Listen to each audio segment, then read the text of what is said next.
Coucou, j'espère que vous allez bien. Aujourd'hui on se retrouve dans une nouvelle vidéo. Mon avis sur les livres les plus aimés d'après BookTok, je crois partie 3. J'aime beaucoup trop ce contenu là et vous aussi, donc c'est pas prêt de s'arrêter je pense. Aujourd'hui on a 6 livres dont on va parler et c'est principalement que de la romance si je me trompe pas. Pourquoi? Parce que c'est ce que vous préférez et c'est surtout genre que j'ai pas lu autre chose de la romance depuis quelques mois. Donc voilà, les fantasy, young adult et autres genres littéraires, je pense que ça sera dans la partie 4 parce qu'il y en a quelques-uns qui vont arriver.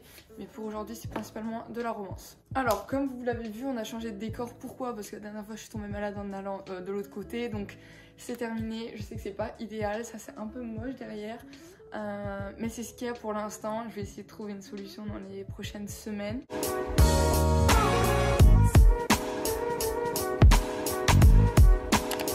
Est-ce que vous me suivez pour mon décor ou pas? Vous savez dans quelle situation je suis, donc je peux pas faire plus. Honnêtement, je peux pas faire plus. On va commencer tout de suite avec A Touch of Darkness de Scarlett Sinclair, si je me trompe pas. Alors, ce livre, ça dépend en fait de quand vous êtes arrivé dans le BookTok. Il y a des livres quand même qui étaient genre grave connus il y a un peu plus d'un an. Quand moi j'ai commencé BookTok, donc peut-être que vous y étiez pas encore, mais c'est pas grave. C'était une publication Wattpad qui a été publiée dans une maison d'édition et c'est une série. C'est une réédition du conte de Hadès et Perséphone, voilà, et c'est un peu modernisé. J'ai mis 2 étoiles à ce livre, pourquoi? Parce que déjà je l'ai écouté en livre audio, je l'ai trouvé un peu long à certains moments, j'ai pas forcément hyper accroché avec les personnages, genre ils étaient un peu vides de personnalité. C'était très... Enfin, en étant honnête, on sent que c'est du Wattpad. Donc je pense que c'est un truc que j'aurais pu kiffer plus avant. Mais là, avec tout l'engouement qu'il y avait sur BookTok, j'étais grave en mode waouh, ça doit être trop bien. Genre une des pépites qui est sortie de Wattpad et qui a réussi.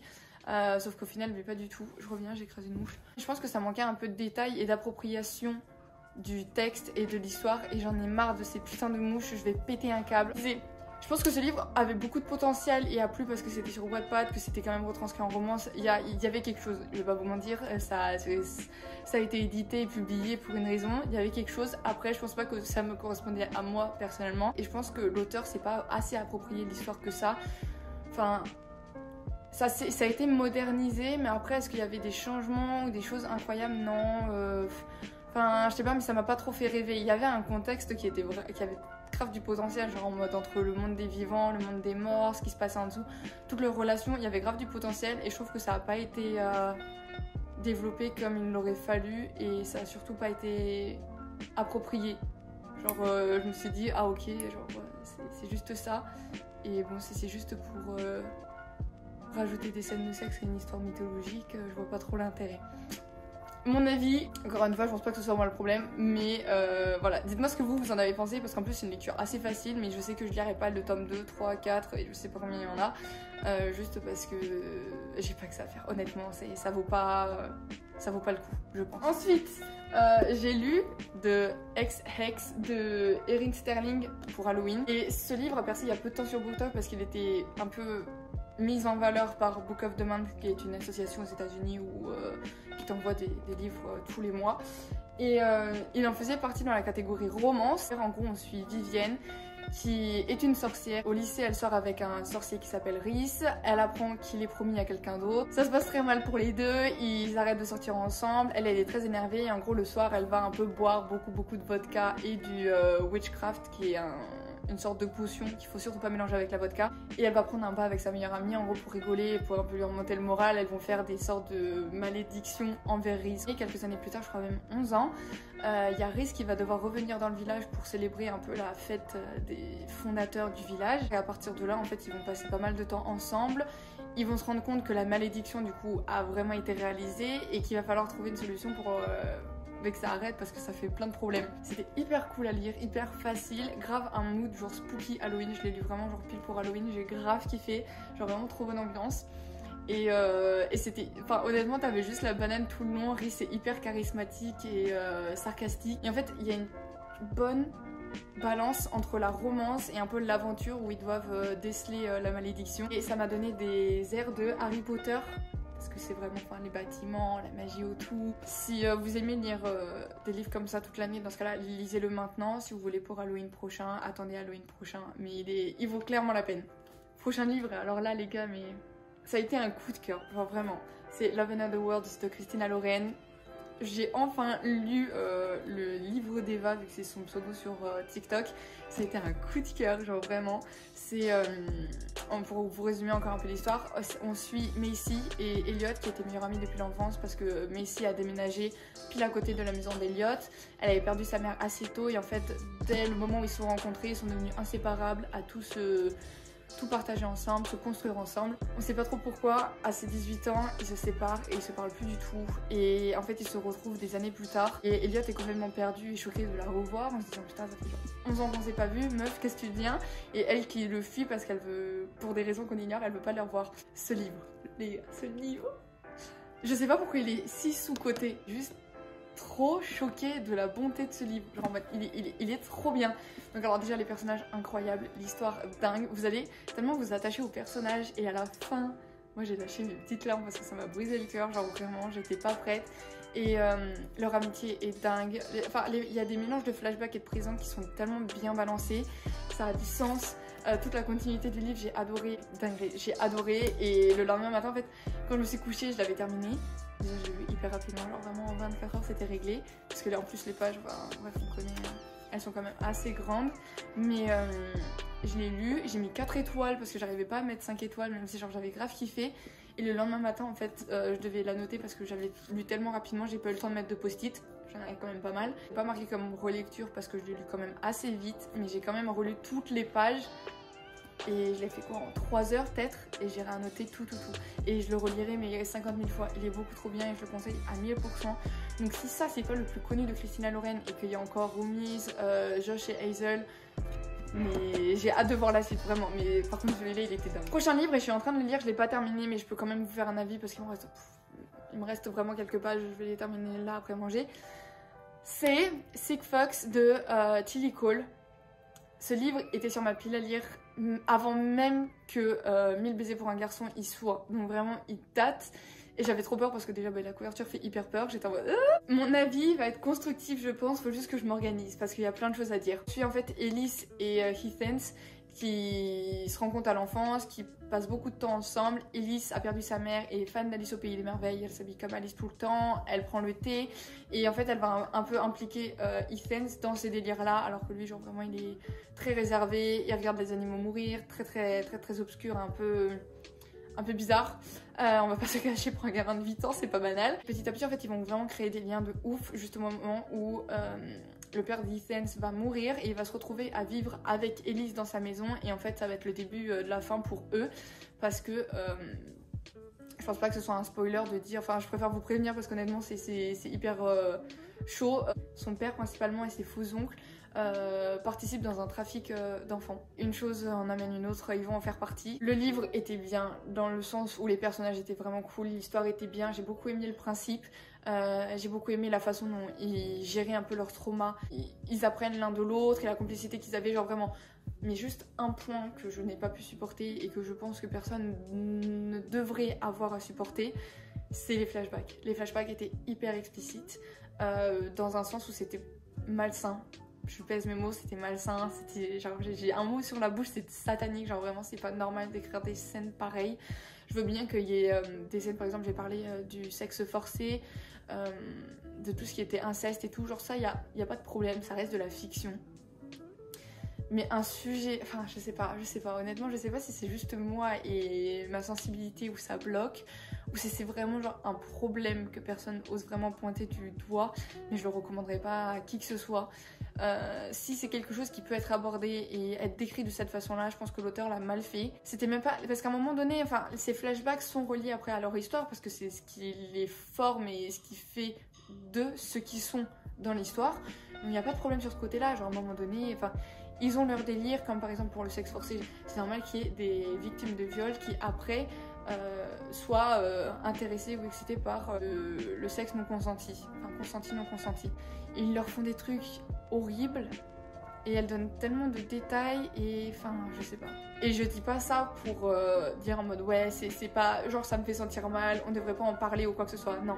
Sur tout ce qui est les réseaux de pédophilie qu'il y a partout dans le monde, en France, partout, c'est un sujet qui doit être abordé largement, il n'y a pas de souci sur ça. Je pense qu'il n'y avait pas besoin d'être aussi explicite et malsain dans ces scènes là et je pense que c'était pas nécessaire pour faire comprendre aux lecteurs qu'il y a eu des traumas, que c'était un sujet important, que ça a été destructeur pour eux. Genre on peut tous se l'imaginer et là c'était, enfin nous forcer, honnêtement c'était comme regarder une vidéo de viol d'enfant en face. Genre c'est hyper puissant, je vous le recommande pas parce que je pense que personne sensible ou pas, ça affectera tout le monde. J'ai lu Priest, il y a un pote des États-Unis qui m'avait corrigé quand j'avais dit Priest. Priest qui est de Sierra Simon, livre que je redoutais aussi pareil parce que le titre me donnait un peu peur. Qui ont remarqué, je porte un petit médaillon au cou, mais je suis pas du tout chrétienne, c'est pas pour faire joli aussi, j'ai mes raisons, mais bon ça c'est pas le sujet de la vidéo.